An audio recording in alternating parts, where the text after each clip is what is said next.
Welcome back to the Quantum Business Series, and this is our third episode.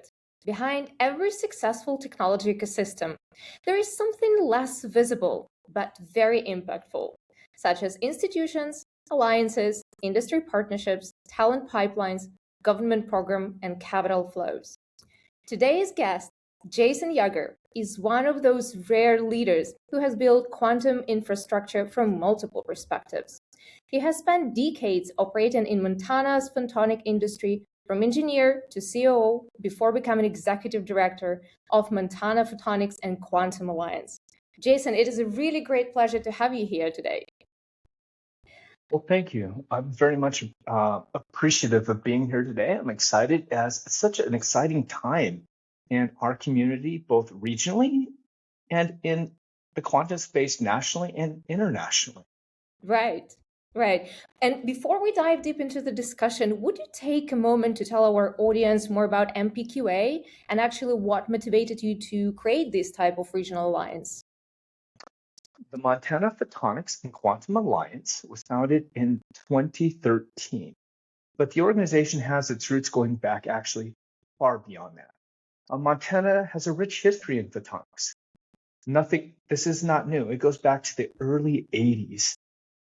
And as we look back at the early 80s when these companies first got started, some of them came here for a variety of reasons. Some of them were involved in quality of life. Others were specifically looking at opportunity to connect with the university. But there was a series of about 3 or 4 pivotal decisions that led to the creation of the Montana Photonics and Quantum Alliance. And the first was in 1995, going back over 30 years, when Montana State first started its Optical Technology Center. And I had the opportunity to be part of that when I was an undergrad at Montana State University. And from that, we developed a workforce that went ahead and partnered with industry, creating alignment to be able to provide these companies that had been here for 10, 15 years more workforce. But fast forward to 2013, the university realized it needed a partnership with industry.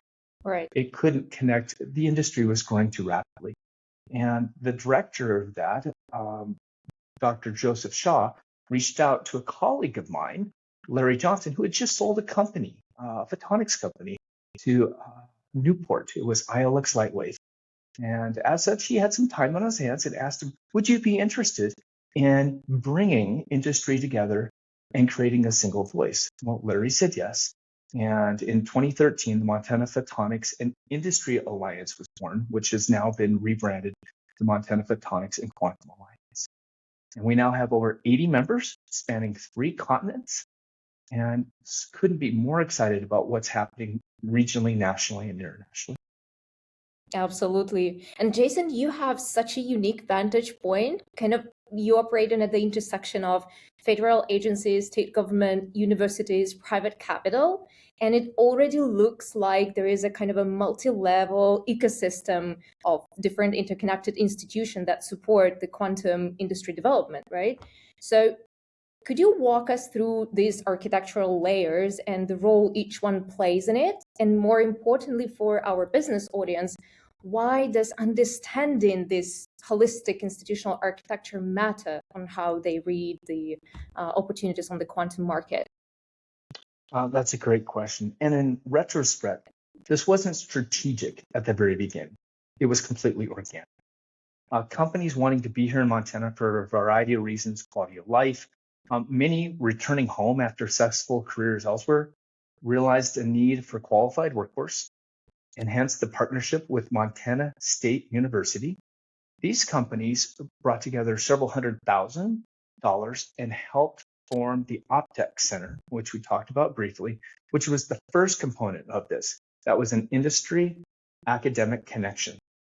And I had the opportunity to present in 1996 at the OpTech conference as an undergrad. And I also had the opportunity to be a graduate student here at Montana State University, specifically looking at advanced laser systems.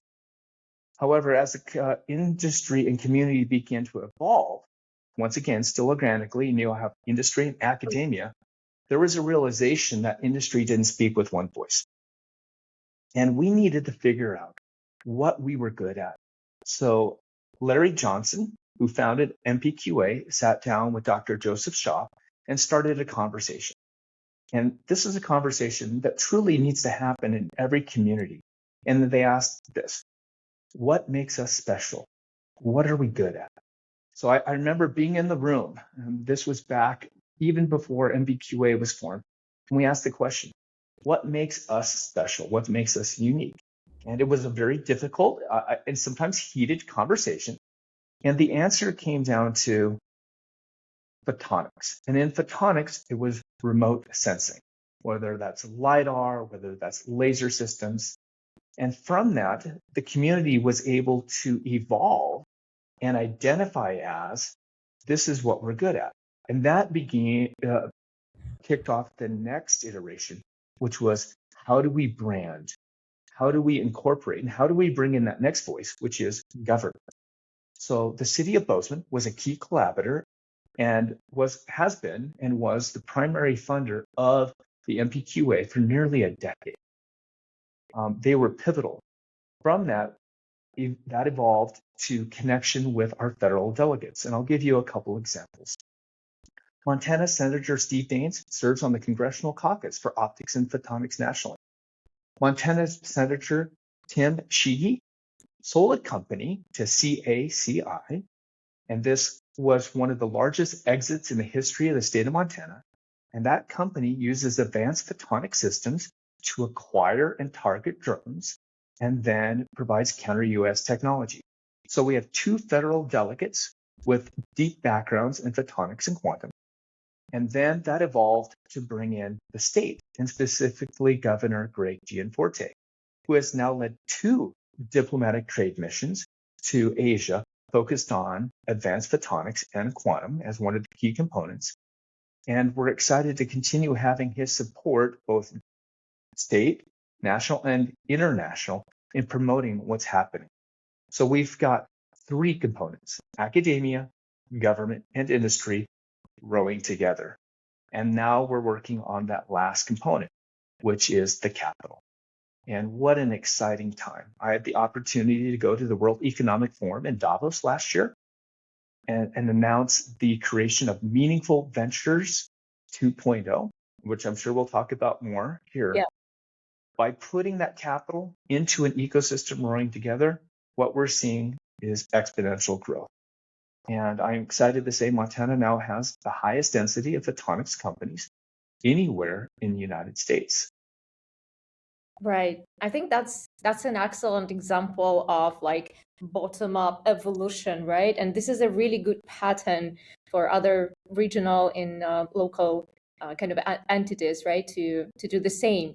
So what I want to do next is to go in each of these layers deeper to uncover different aspects and how it plays for quantum specifically. And I want to start with the national layer first. So there will be kind of two questions. One based on the national support tool, which could be funding, right? And one on the international collaboration aspect.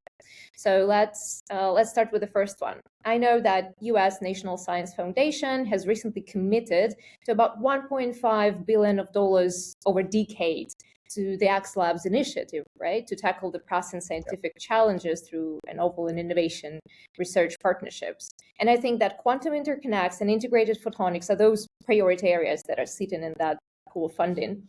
So that the funding mechanism itself, for our audience to explain, is Other Transactions Authority, which is milestone-based and independent from the universities, right? So Jason, I want to know your perspective. What that shift signals about like what was not working with the old grant model and how national authorities are looking towards supporting quantum. Maybe they want to foster the commercialization scaling. Well, let me answer that in kind of an analogy of something similar that's already happened. And I'll say, I don't think it's so much that the others aren't working. It's that we have a gap in innovation, and that the federal government is looking for ways specifically to engage industry outside of traditional pathways for fundamental research.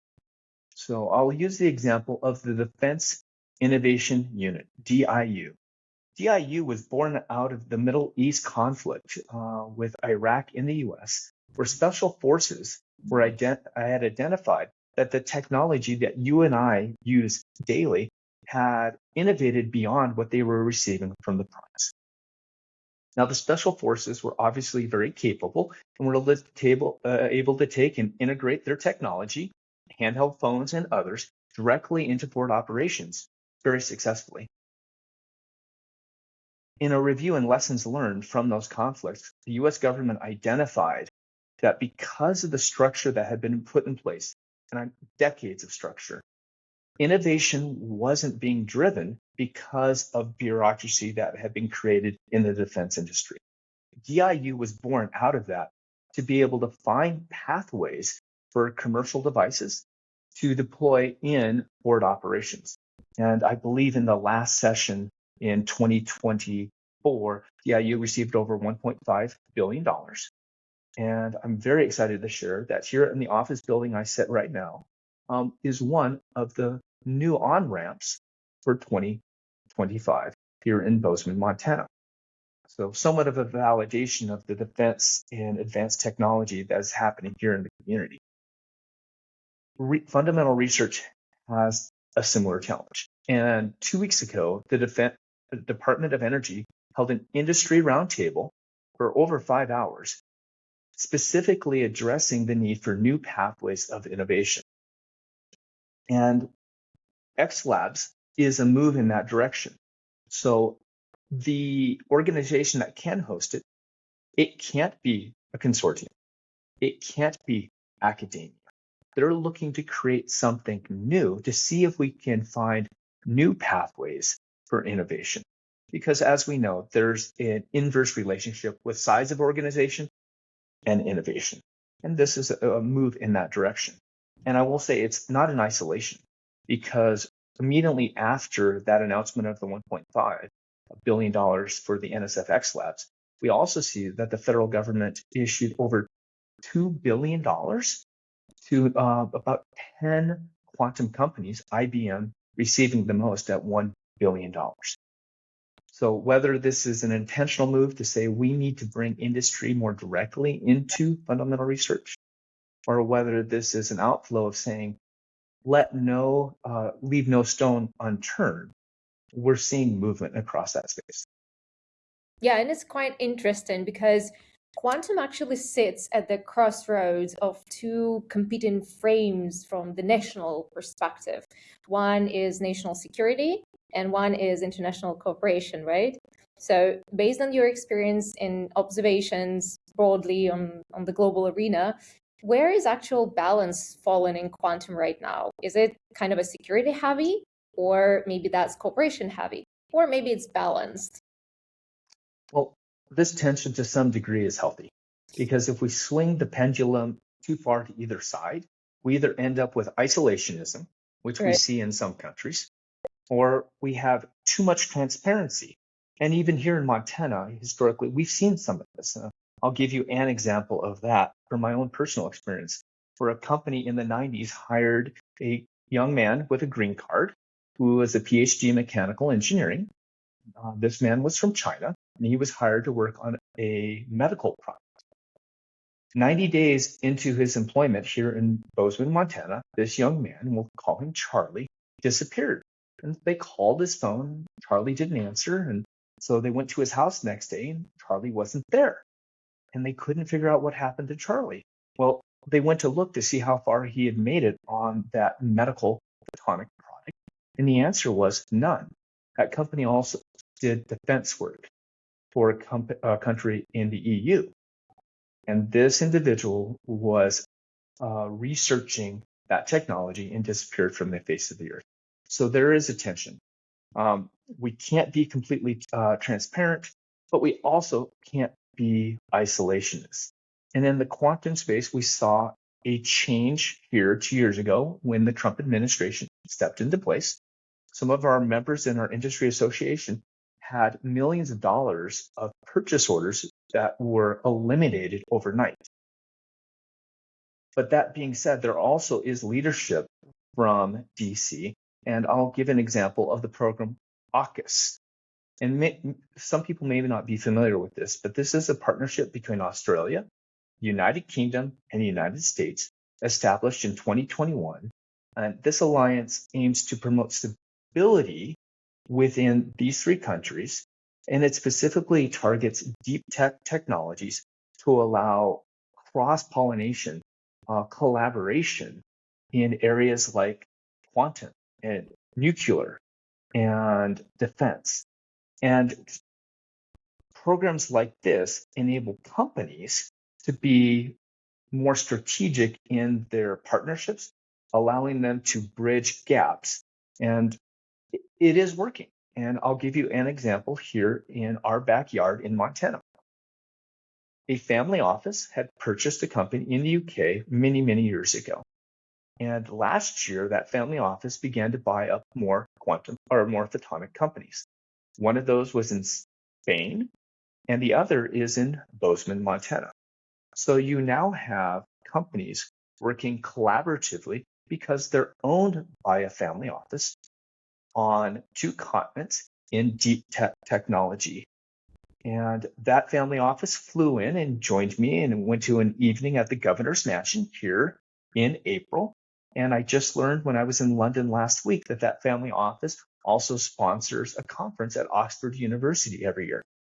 So we're seeing this collaboration that is being driven, facilitated by government, but being driven by private capital. Now, to your question, how do you find that balance? We have to be very strategic in the bridges that we're building, that these are advantageous for both parties. It does respect national, international law, but at the same time, we can't be isolationists because those who do, Olga, will be left behind. No, that totally resonates with what I was thinking of. And you partially answered my follow-up question on for the businesses that are operating in this space, like where the real constraints and real opportunities are placed when we talk about this type of balance, right? So now I want us to zoom a little bit on the regional perspective. Because when I'm thinking about the businesses that are operating in the model of the regional clusters, I'm really interested in what they are benefiting actually on. Is it more about the concentration of the capital and the talent pool that actually help them and accelerate research to commercialization? Or it's more on the side of the value chain that are very well structured regionally and provide some kind of a sustainable opportunity for companies to deliver their products and services in the long term? Well, each company has its own need assessment, but the short answer is both. As companies come, and I'll take it from the standpoint of, let's say, business attraction. If we wanted to help a company open up an office, and I'm working with one here from France right now that will be in Montana here next month. One of the things they're looking for is, if I open up an operation here, do I have an opportunity to grow? And that growth involves talent and workforce. And Montana State University here in Bozeman, Montana, we're over, I would say over 90% of our membership here in the state in our advanced photonics and quantum ecosystem is within 5-10 kilometers of the university, has over 18,000 students. And the MSU president actually flew down this year and joined me at the largest photonics conference on the planet, Photonics West, and walked the floor, meeting some of these photonics companies, wanting to understand their technology, but more so, what did they need from workforce? And President Brock Tessman committed that the university would be supplying the needs of the workforce for these companies, and not just today, but also for tomorrow. But on the cluster size, there's another piece here. And this was pivotal in a company that just announced 1,000 to 2,000 new employees here in Montana in the defense sector up in Great Falls. Because we have this advanced technology sector, we also have the ear of the political leadership and access to political leadership. And it is not uncommon for Governor Gianforte, working with these companies coming to Montana, for him to give them his personal cell phone. He said, if you have a problem, give me a call. And that's not a platitude. That's a legitimate business connection that he will work with these companies to help them come and succeed. Now, on the capital side, one thing that does make Montana unique is that the state does not give financial incentives, traditional incentives for companies to come here. The governor has been very strategic in the companies who want to come here because of what's already in the ecosystem, not an artificial inflation due to a one-time state funding. And I'm pleased to see that the interest in Montana really is going through the roof. I'm hosting a company from Colorado here on Thursday. NASA has all of its sites represented here in our building today with the annual convening of its directors. Right. And I expect more in that area. Now, in terms of regional hubs, I want to point out it's also supply chain. Companies can't come here if they don't fit in the technology. And without using a name, we had a leading quantum company that you would know come and visit Montana last year. And while they were here, we toured them through some of our industry partners. And their CEO was amazed because he knew some, but he did not know all. And I remember sitting at a table at one of our members, and he gave a quote. And I immediately asked him, I said, can I quote you on that? And he goes, oh, God, no. I said, okay, fine, but I'm going to write this down anyway. And what he said is, heaven forbid there was another pandemic like COVID. But if there was, there would be one place in the United States that he could build a neutral atom quantum computer. And that was here in Gallatin Valley in Bozeman, Montana, because he had over half a dozen key suppliers in the community. So unfortunately, it's not simple. It's like many things. This is a multi-parameter space, but workforce, supply chain, access to leadership, and capital are all key in making a regional hub work. And let me just give a quick shout out to the Headwaters Tech Hub, because in 2024, Montana was selected as one of the first 12 regional tech hubs funded through the CHIPS and Science Act through the Economic Development Administration. And I'm excited to share that not only were we one of the first 31 hubs appointed nationally, we were one of the first 12 funded at $48 million. And the core technology of that was remote sensing with integrated photonics. Right. No, I love it. And I think that's exactly those key four elements you've named. Could be applied to any other countries and have the same kind of a pattern of building this type of regional approach.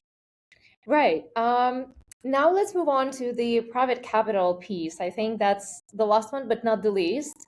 And I remember there was last year in August 2025, the Quantum Leadership Summit in Montana, right? That was deliberately co-hosted by two different kinds of capital. One is the Quantum Coast Capital, which is quantum specialist VC firm, and Meaningful Ventures 2.0, you've already mentioned, which is the family office platform. So from your perspective, why does that funding combination matters, and why now? Maybe you can share some insights why private capital thinks that quantum is the right spot. Well, the excitement in the capital space couldn't be more hot with quantum. I got to speak to Ben with Atom Computing last week in London, where he just announced a close of a $300 million round. Colleagues of mine at Quantinuum, I want to say it was over 12 months ago, received $1 billion from the Sovereign Wealth of Qatar. So this is actively happening. We're seeing it across a variety of a spectrum of capital. But I will say that VC and family are very, very different. And on our board for the Montana Photonics and Quantum Alliance in 2024, we identified a gap, a risk in Montana's ecosystem. We were very privileged to have punched far above our weight with government funding, whether it was the $48 million for the Headwaters Tech Hub or Montana State University that received over $100 million for quantum in the past few years. And they now have a quantum test bed with not one, but two quantum computers, Rigetti, and the first Orca here in the United States, and that's now tied to an HPC. But government funding can be risky. And I remember speaking in Washington State here just a few months ago, where they had a tech hub that was clawed back.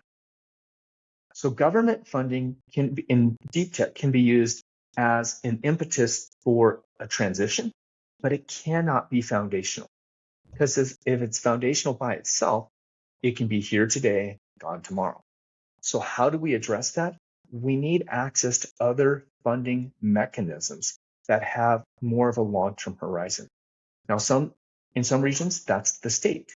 I believe Illinois put over almost 800 million behind their quantum effort, and Texas 700 million, and New Mexico 300 million. And as we see some of these happening, that's excellent. But once again, that's political, and politics change. So how do we bring funding mechanisms that are collaborative? VC is one, but the challenge with VC is the time horizon. And if you're looking at something like AI, the VCs have done really well in a space like AI. It has been very, very, very successful, very lucrative. But in quantum, this is deep tech. And I'm sure we've all heard the question, when will quantum be real? Or better yet, when will quantum advantage be seen? And outside of a few political figures who throw out numbers, most of us in the space are sage enough to just not answer it directly because we don't know. This is true deep tech. It has long-term horizons. As such, family offices that can have those long-term horizons are strategically positioned to engage in this space. And it's actually happening. We're seeing it across the board. And I think we're going to see more and more of it. In fact, last week, while I was in London, I had the opportunity to have dinner with two family offices and several key funders in quantum in this deep tech space. And they were going around the room talking about the excitement with the IPO of SpaceX, which we all saw made Elon a trillionaire. But as they were talking about it, and they asked, when did you invest? Not did you invest, but when? And one of the gentlemen goes, I invested 4 years ago. Everyone was pretty impressed until the guy across the table dropped the mic and said, I invested 12 years ago. This is family office investing in deep tech technology decades before IPOs are happening. And what is that doing? That's driving this innovation, not just on a national, but on an international scale. I was just meant to ask another question if you believe that for serious private capital, quantum is a little bit early, but I guess you've already answered that. So that everybody's looking right now on the potential, right, and perspectives of the deep tech in order to be these 12 years that it had when different IPOs happens. Okay, no, that's cool. And Jason, you've mentioned a couple of times such a category as a workforce, and I believe that's a really true important thing to discuss today, because I've also kind of see within the conversation one specific pattern, that the talent pool and actually the workforce is that specific variable that determines where the capital flows next. So could you please share your perspective if you see the same pattern, or maybe investors are just picking the regions based on the talent pool that we just partially discussed before? Yeah, to some extent, it's the chicken and the egg. You have to have both.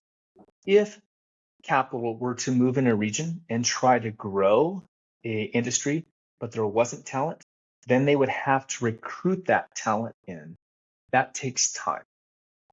Possible, but time equals money. On the other side, if you have workforce in advance of capital, in advance of growth, and I've seen this in regions, other countries who are committing 50,000 new employees in a technical space, in this case, semiconductors, trying to attract capital. Both have some validity. In a perfect world, they arrive at the same time. As workforce is being developed, as the need has been identified. I have the privilege of serving on a board, the State Workforce Innovation Board, with with the Department of Labor and Industry, and Commissioner Sarah Swanson, or DLI, serves on my board. That board's job, SWIB, is to advise Governor Greg Gianforte of Montana on current and future workforce needs. And in 2025, that board came out with the 406 Job Strategic Framework. What this was looking at the industries in our region. Where do we need our workforce today and tomorrow? Once again, asking those hard questions. And it wasn't an easy endeavor doing this. We down selected to 6 key industries, and one of those was advanced manufacturing and compute. So we're seeing that alignment with the governor's office through the State Workforce Innovation Board. We're seeing that alignment with Montana State University. And when MPQA was first formed, we did a need assessment of our members. And the number one need they had was workforce. But this was the surprising part. It wasn't PhDs. Oh, lovely. It was technicians. They needed people to put things together.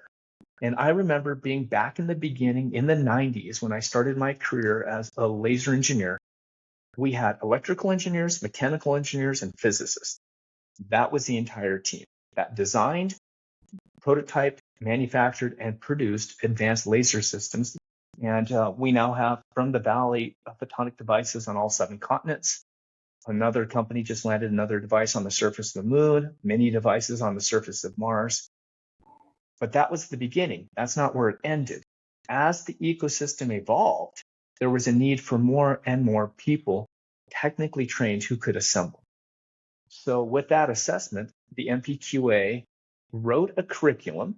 There was 3 of us involved in that, Trenton Berg, Steve Burrell, and myself, which was then used at MSU's Gallatin College, where I serve as an advisory board member.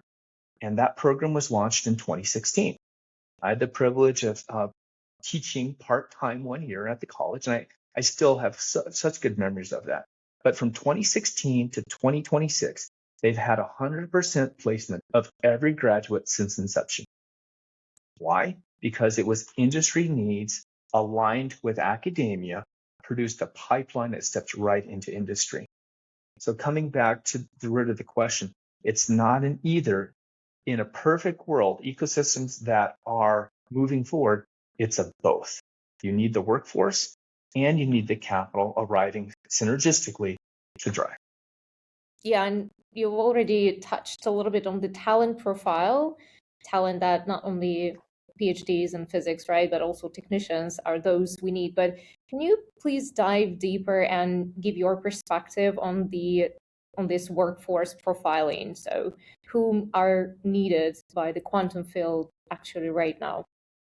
So looking back at photonics, back in the day, it was just the 3, electrical, mechanical, and physicists. That has evolved to what I describe as a pyramid.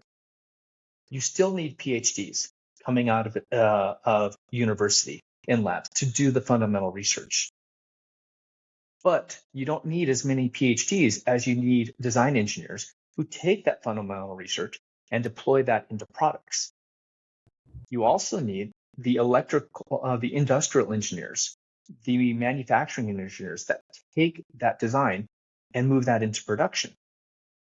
And even more than that, you need the technicians that creates that foundational layer of this pyramid in scale. We need all of them, but in different amounts. Quantum is at the beginning of that. If I look at quantum here last 5-6 years ago, it was primarily PhDs, electrical, physics across the board, who were designing and producing quantum computers, quantum sensors. But as we move from fundamental research into commercialization, we're seeing the evolution of not just the technology, but also the workforce. And there are so many efforts across the United States right now, and I assume globally, to develop a technician level degree for quantum. And I believe they now have one at Front Range Institute in Colorado. Chattanooga, Tennessee just went live with a technician program this year. New Mexico did as well. And I know there's talk about doing one at Galvin College. So we will begin to see that workforce evolve to meet the needs of industry, and it's happening. And the last thing I'll say in that is that one advantage about the technician level is the rapid adaptation of the curriculum to the needs of the regional industry.